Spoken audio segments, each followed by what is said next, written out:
te balandia RTNC pe ya émission toki pe zebi to komingonga yebiso nabino to solaka masolo toki pe zebi to pe culture et art olopoto. Kasi to koyeba penza mo bien ngani na biso mokolo malelo ezali nani. Kokela pe kotonga ezali mposa na ye utobo mwana ezali nani ndeko Fanny Mandina oyo azali mobotama ya République démocratique ya Congo atangi mosala mwa ye ya kotonga pe kokela oetelo ya likolo babengi Institut supérieur des arts et métiers Iza Mobokuse epai wapi akoma molakisi kasi ndeko Fanny Mandina azali moko ya bakeli oyo atomboli botongili puta na lolenge ebele oyo wapi endimami bipai na bipai ateke elongi ya ekolo Congo démocratique omikilimia bapaya talatina lelo to yambiye pote alakisa biso mosala mwango na banzi bandeko balandi bososoli penza ezali bongo mama Fanny Mandina oyo azali mobianga mina biso ya mokolo malelo mama topesi mbote pe mama Francine to sepeli koyamba yo na émission na biso toki pezedi merci. Maman Fanny, Maman Fanny Molaki, Maman Fanny Motegi, et Maman Fanny Motongi. Vite tout dans ce ouf, les soins n'ont rien à moi molai, hein. Donc on met comme moi pour abréger au bouquet. C'est ça. Donc les soins n'ont rien, les soins sont simple, mais dans le barango toujours na le lingue à le poteau passionnant. Donc la linga déjà les cambacola de sabanda bomona.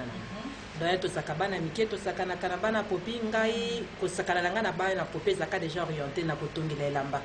Azaka ko na kola de sabango bilamba ba bitenzi na okende na ba atelier de couture ya ba balabala na lokoti bo ba bitenzi na na zongi na osala bilamba ya bana popi. Muke petit ozo évoluer ba parents nanga ba boni que moi no aza ko kende orientation na mingi kolati sabana popi. Na sala katana ma réputation ko muke na quartier na ba camarade nanga ezaki bana popi na bilo bolingi balata kitoko bo mema bango pa Fanny na bana bitenzi. Mais tous accords sakana na kibora la moke. Donc na comme ça qui est vraiment passion nanga pendant les vacances nga soli baninga ba kesa sakana nga na rozana na kwa nanga na sala nanga bilamba nanga na dessiner ka ba papier nanga ba midèle ba robe ba création. Mes parents heureusement pour nanga à l'époque ba sentais qui déjà moi à très wana vers métier à kolati c'est ça qui déjà. Tant que comité qui n'a qu'un cycle d'orientation nga na nga qui na sala nanga couture. Heureusement pour Nangai, il faut guider vers métier Nanga, on a choisir les locaux salango profession. Donc la salle cursus Nanga humanité coupe et couture, option technique, la série na lycée de Molende de Matete. À l'époque tellement Nalinga qui m'osala na mingi. Nazalaka tout le temps parcours Nanga ka comprendre tina ko bima lauréat de la République à l'époque na coupe et couture. Tant la série na kebongo pour parfaire les sous formation Nanga. Na Institut supérieur des arts et métiers au ya bisoyo atobengi ki Izam. Na kona na ko sala modélisme option stylisme. Na ko sili sa graduat nanga tellement pe kakanyo sur la sala kana lingi yango tellement na passion. Na bi pesa ki na bi kotisi na likambango tellement ba ko retenir ngai assistante pour la sala qui la le meilleur pourcentage à l'époque. Na komi bango ko tangisa na Izam.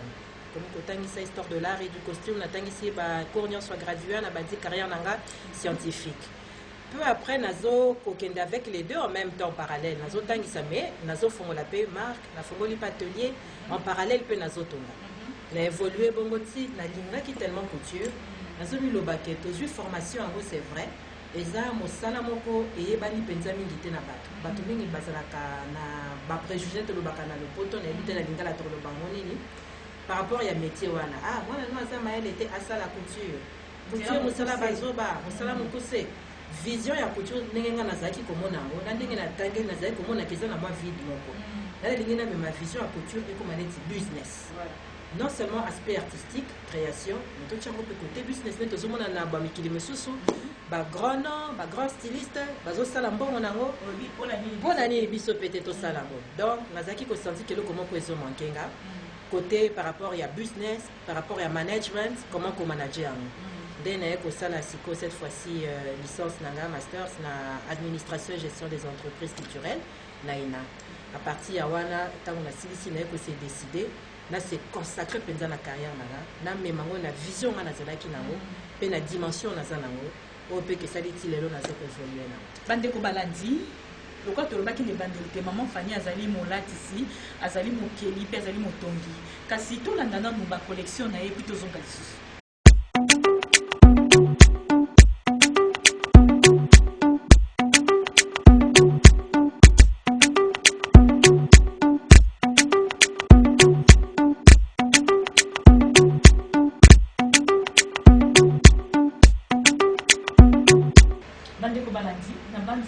Sepeli lokolanga okasi maman Fanny to sepeli ya solo komona biloko oyo ezali kokenya ezali esengali mpamba te bato lokola bino nde tosepeli mpenza omonaka ntango na ntango awa kati ya ekolo ya biso république démocratique ya Congo mpamba te ozali koteka elongi ya mboka na biso omikili ya bapaya mpe bipai na bipai kasi liboso na biso tomoni robe obongisi yango mpenza otie bamateka otie bashokola yebisa biso bacollection oyo osalaka endimamaka mpe bomiso omiamaka omiso mabiato c'est vrai ndenge olobi nakoloba kendimamaka puisque na participe na baévénement ya mode ebele aussi bien awa na mboka libada ya mboka mpe donc satisfaction ezali ya mingi nauti bongo tout récemment pour représenter mboka na événement monene yango babengi na lopoto New York Fashion Week esalemaki bongo na États-Unis merci ekuna mpenza nasepelaki mpo lolenge bato balingaki bilamba na proposaki po tobandaki liboso na parti ya liboso ezalaki na exposition vente esalamaki bongo na Dallas na Texas ezalaki plus côté ya vente na commercialisation mais komona lolenge ndenge noir américain blanc américain mpe bikolo mosusu bazalaki wana bazalaki attiré na oyo biso toproposaki bango tomilobaki en tout cas mpe réconforte biso epesi biso courage makasi ya koloba te tokoki mpe kosala biloko po ekondimama mpe na mokili na libanda mais avant ifo endimama mpe na mboka na biso solo nde balobaka voilà banda na Jérusalem lokolo donc awa c'est vrai toza na cadre na biso ya showroom na biso localement awa na Congo alakisa biso totala si awa eza par exemple une de mes créations eza au fait peut-être là mon moko tonaza pia na kata lingala donc eza style nanga ils ont représenté personnalité nanga po balobaka motongi to styliste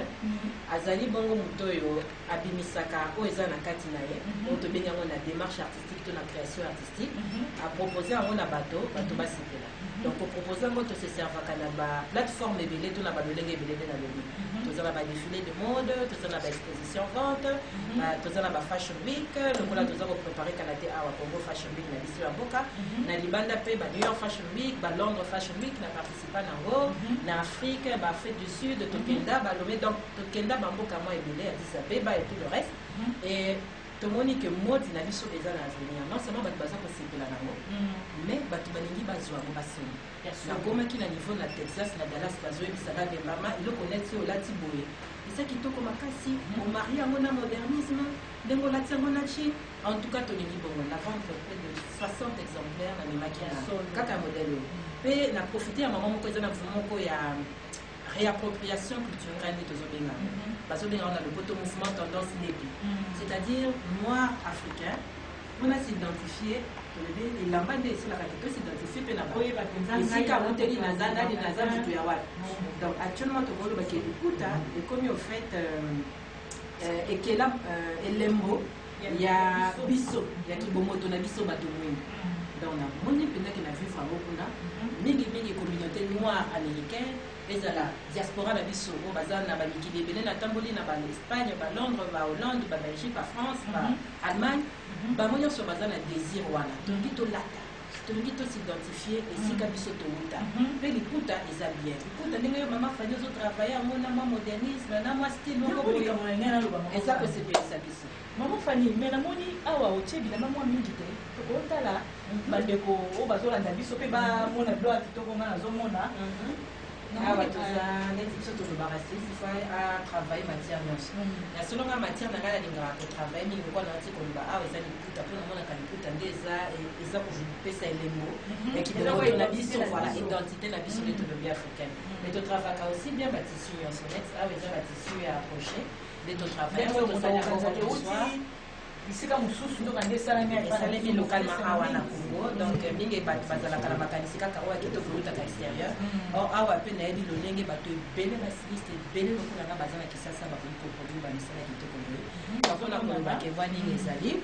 Donc, awa pesa modèle moko pe to créaki. Oh, liputa te. Eza liputa ya. Eza liputa to bengi yango édition limitée ya Risco. Nde yango tozosala ba création, tosali ba mélange nyonso. Maman Fanny, nakomona elamba kitoko eza liboso na nga. Namoni osali mélange ya maputa, namoni obakisi lisusu biloko ezongenga Sauvage na petite nango. ya solo. Kasi ezali kotalisa mpenza lolenge mosala ozali kosala ezali kokende liboso. Pourquoi tu vois le poto révolution ya mosala na bino.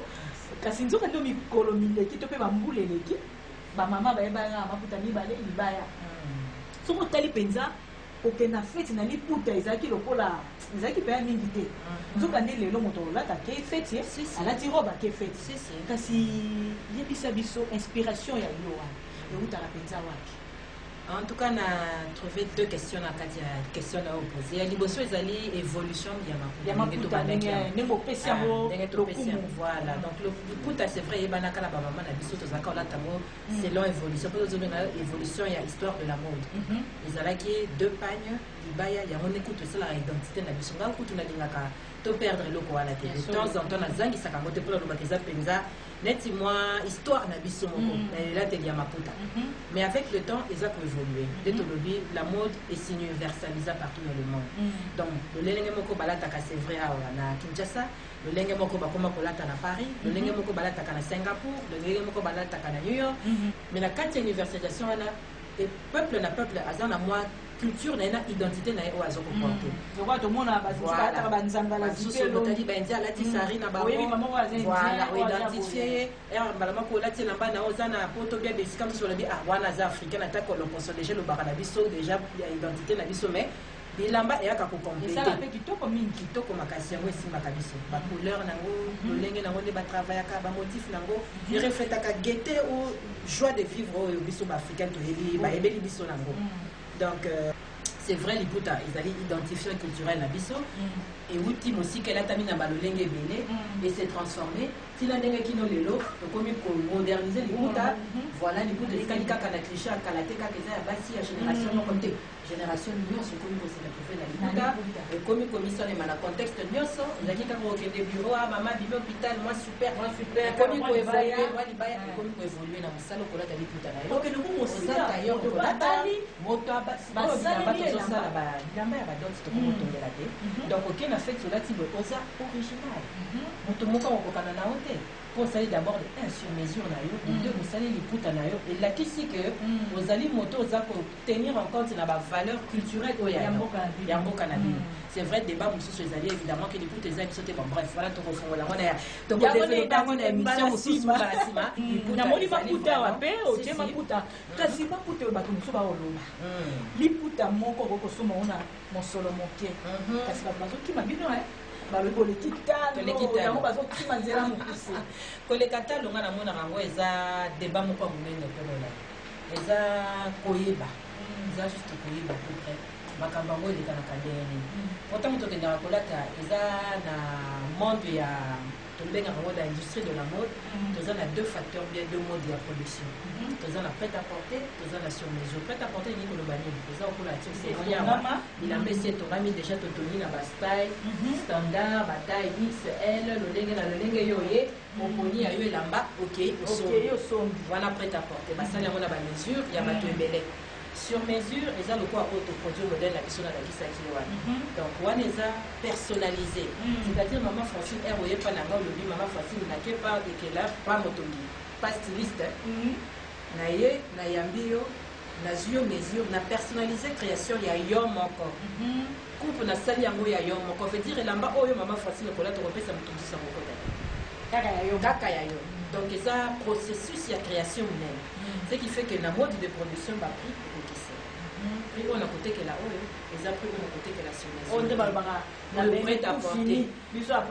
prêt à porter tout fini kando lobi donc eza nango omoni bokokutana boza mapasi ya taille oyo bose retrouver deux pagnes trois pagnes bokokomi mapasi ebele sur mesure eza personnalisé unique ya yo moko yango wana nde bato balobaka tout le frais au fil du temps il faut suivre un peu mode de production na esika balobi ya eza cher yango osoulever question moko très très important na lobaka toza na posa mpe biso po toza awa marque na biso ekoma mondial moko toza na posa mpe ke mwana mboka ke na magasin songolo pakala na kisasa ake akuti prêt à porter te ya famille Madina design asombi ake akuti prêt à porter te ya Clarisse Passine ya couture asombi ake akuti prêt à porter ya Okasol akuti prêt à porter bref ya bakombo minene eza na kisasa awa asombi alobi ke ok biso tokozala na satisfaction tolobi ke effectivement tokomi koconsommer local mais moi baparametre moi mike eza ezopesa biso kokoso po il faut koproduire yango eza koloba nini unité de production ifo elanda bamachine ifo ezala contexte environnement nyonso wana babananga francine donc ifo ezala le produit moko na biso ya moko kokoso courant bon toalebiki ete tokotili nini ya sika makambo ya sika makambo ekobongwana na bien toza positive mais toza na environnement mpo esali ke biso tokoki kosexprime lokola lolenge tolingaki te évidemment mpona baparametre nyonso nauti koloba okoma nango moins cher soki bato bakoki kotia biso maboko ndakisa leta na biso mpo kolanda industrie de la mode eza baprojet moko minene makasi tellement ambitieux ke nga moko individu nakokoka te biso moko individu voilà toza na kati ya association na biso tobenga collectif de modéliste styliste du Congo tobundaka entre biso tozomeka ke badécideur na biso bakoka mpe koya bapesa biso maboko po ete tokoka koproduire ya ebele marché na biso ekoma inondé na baproduit na biso loko po eza ke moto akei aza na mposa alata prêt à porter alata mwa costume na ye costume na ye batali tai na ye asomi na ye mpe accessible sikoyo sur mesure ekotikala kaka ya bayo oyo basali mwa mbongo na bango balingi kozala nini balingi bazala be bango moko na bacréation na bango ayebi ke na kopesa mbongo na ngai ya ebele po ete création na ngai nazala nga moko nalatango lokola nga moko na bilingi wana mpe baza na bango kaka voilà moi na kopuse Maman Fanny, question mo natunaki orépondre na te nalobaki inspiration na yo bato mosusu akozala lali azolota akeye mosusu azoyoka nzembo yebisa biso inspiration na yo kaka ngai inspiration yanga bon naza mondimi monene naza une grande croyante nandimelaka nzambe mingi mpe namonaka inspiration parfois eza na kokóma na eta moko oyo que parfois bon eyenaka biso mpe na eta ya pongi omona neti mwa baflash ya idée moko ya création bon bato ya ekotela makila bato ya rationnel oyo bandimaka mpenza te baloba ezali suite logique ya processus ya créativité processus ya créativité c'est-à-dire quoi lolenge na observaka société na biso nakondi natambolaka nakomona détail moko intéresse nga ekotinga na subtension naza motu nalingi art mingi non seulement art par rapport ya mode nalingaka peinture mingi baartiste plasticien na visitaka batablo ebele nalingaka art plastique mingi baekeko souvent soki nazokende meme bisika neti baacadémie de beaux-arts bamusée nationaux na biso kotala biloko wana nyonso ezalaka kola mwa muse moko inspiraka ngai parfois kaka nde tokendaka na biso tozotala ya société toke matanga toke feti voilà après ça toza na tendance internationale oyo ekidaka mpe mwa makambo ebele moko foto ndimango toza na monde moko universel toza na monde moko eza technologie ezolanda biso mpe fo toluka tosadapte donc fo oyeba mpe actuellement tendance moderne ezali na biloko wana nyonso eza okola naza voilà kolokota toza kokoa ekorjete artiste donc sesika azomona eloko aza koabsorbe ere boko ya bokamoli ye abimisi eloko na ye mosusu ya sika donc voilà un peu na kokoloba inspiration na ngai ezaka na tozongi lisusu kaka na question wana me na mwa lolenge mosusu ndenge nini moto akoki kovanda mpe atali elamba oyo namoni libaya oyo mama Fanny nde akondiana ozaka na mwa lolenge na yo moko otongaka to mpe boni oyo moto akoki koyeba ngo na mopete te solo yo nde otongi simisi wana yo nde otongi toloba robe wana yo nde otongi jupe wana. Très bonne question mama Francine. mokeli nyonso ayaka na oyo ya style style yango eutaka wapi nde tolobi moto aza na démarche na ye artistique okotuna même question na silisa mosusu biso te nga nazwaka modele na ngai aire nalalaka mosusu nga fo namela mwa bière na nga moko boye epesinga mwa motu donc moto na moto aza na lolenge na yaka mpe akotransmettre oyo ye amoni abimisi ngai na koloba ndakisa mpenza oyo identifiaka ngai eza style moko bato bayebi kolata oyo balata mingi Fanny Madina design bayebaka koidentifiana eza nini nakoki korigine yango simplement eza bakupe moko simple très tendance. Ils ont marié modernisme, la traditionnalisme, c'est-à-dire ils ont quand même moi et l'autre comment pour les africain, mais la zone même a tendance beaucoup moderne, puisque voilà, on a beaucoup de et puis la nigaka pour magnifier, pour mettre en valeur les autres. Il y a moi si ton pour la lobaka, c'est vrai, on attendait que ça soit assurance. On attendait ça la kaki, toujours se définir la société. Balobaka la Bible ne fait pas les moines, mais par contre c'est par le moine que l'on reconnaît la Bible. Donc la ningara mingi mutwa ye pananga, azan songolo pakala, azan na image moko alia pesa, la semblable na ye. Ngana ningaka na adapter ma création na ngana ye. Ok, elle a la tilamba na ya le oui. Oh, naza bien, nazo se représenter bien dans ma peau. Na type la maman ko efandi na bien na zoto, ça rappelle le coup. Mais ça rappelle le coup. Donc on a mis kaka ko adapter ma création na moto so ko yepa na ngai. Mais le tout est comme je le dis toujours na moi touche moko ya simplicité, finition, qualité, donc on a plus la moko na côté qu'à l'extérieur, ça c'est très important. N'appelez-moi le lengue moto moko so pesa na ngai. Merci. Maman Fanny, na bandi to komi bongo na suka parce que ko kamona bongo te. Ya solo ndenge na sepeli ndenge pe balandi na biso bazali kola biso basepeli po ozali Fanny Mandina ko mosala mo ozali kosala mononi o miso nyamba kasi ni ngoko loba bato bazali kola na biso pe olandisa bape na mosala na bino bolingi nini esalema. Très bonne question, merci mingi maman Francine Motula wana. Et le konga na kobeta penda c'était mingi na ba o tozana ko partager na bango passion moko pour le métier o. Qui a rassuré Bangoy, pour ça, mon salaire ou à Moutouya. Mon salaire est dans un secteur, mon porteur non seulement la création d'emplois, mais porteur peut côté artistiquement, mais bonne économie dans l'ISOP en Boka. La zone lancée concept mon à la tête au Landamo, concept mon la Bengiango, I love Congo, Tolinga Congo. Motona le lenge au hasard pour ça, la Moussalane et Alinga Congo. Bisoba Togi. Toujours ça la musala na biso pe to me ma pe pierre pe contribution na biso na développement ya mboka to ko me mango ndenge nini to ko me mango na sima musala na biso musala na nyonso na lobakango po sala mo kitoko il faut koninga la passion des actes déterminés nyonso aux jeunes stylistes aux jeunes modélistes aux jeunes créateurs olingio se lancer na musala o yaka na mopo olingi ya bozo sentir que ya bonde penda olingi kosala koya na ngote polingité na kende kosala moti pour lekisa ngonga voilà moni mikolo moi baso ko voyager na ngo mikolo moi basa sipse baso ko koma basta bape na tangi na ngakote na sali na ngalo ko mususu na ya na komi na nga modéliste na komi styliste sala mo po olingi yango ya olingi eloko kosala mo malamu ko apporter quelque chose ko sala mo ko memango na dimension moko pe na façon moko yo moko kokamba ko pesa ngo tellement valeur moko bato bako respecter mon salaire po olingi yango mingi okolongola bato idée na ba préjugé ya mosala bazoba voilà toza na devoir na lobaka naza na devoir wana chaque modéliste chaque styliste oyo alingi mosala oyo na niveau na aza na devoir wana ya kopesa ngo ya kopesa ngo valeur kokomisa ngo eloko ya motoya aloba ete naza na mayele nzambe apesinga talent la talent wana na parfaire yango na baformation sikoyo natala talent wana lolenge nini nakoki osala ke na participe mpe edéveloppe mboka na ngai yango wana I love Congo ya solo tosepeli mpenza lolenge oyambi biso tolekelaki okuke ofonboleli biso tosepeli mama Fanny na bandi te ezali mbala liboso kasi ya suka te tokobetela oso ekuke omikolo ezali koya po tosolola masolo masusu kasi mingimingi na oyo etali Voilà, ndenge mami pe nalobaka bilele toujours omoni omikolo bizali koya bandeko balandi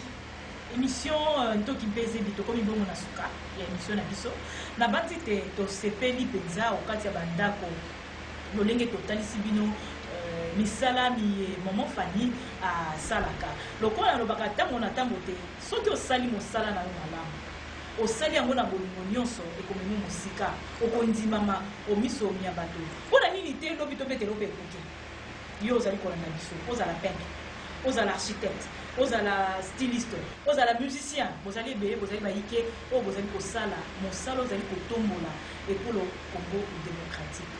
na bandi te mpona lelo tosuki wana tiki ete ekimi ya kolo nzambe eumela omabota mabino otikala malamu tomononi omikolo bizali koya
Zéro moteur, ça tourne, action.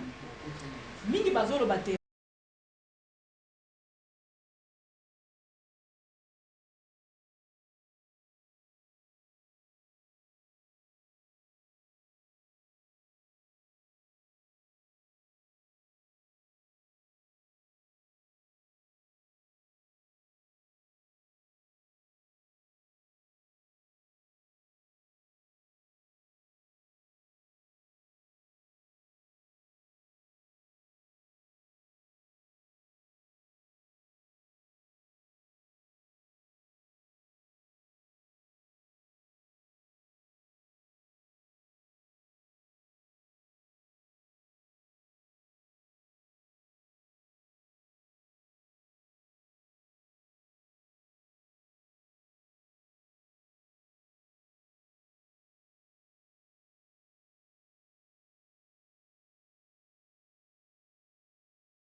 C'est-à-dire qu'ils ont même promotion agence,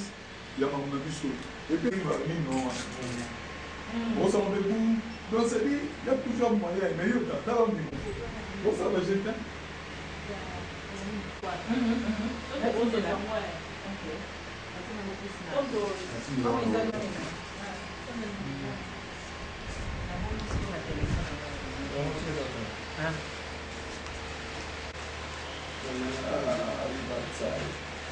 C'est comme des africains. Oui, comme que.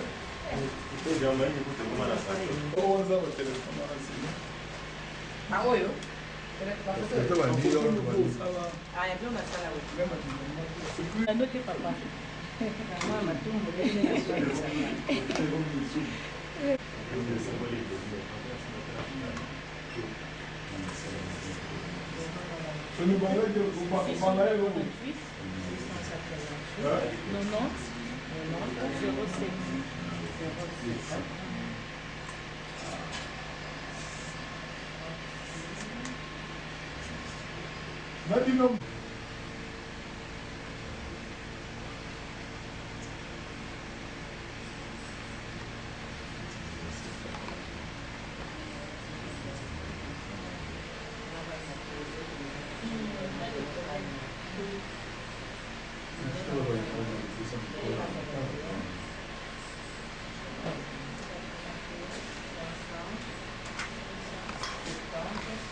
réseaux sociaux.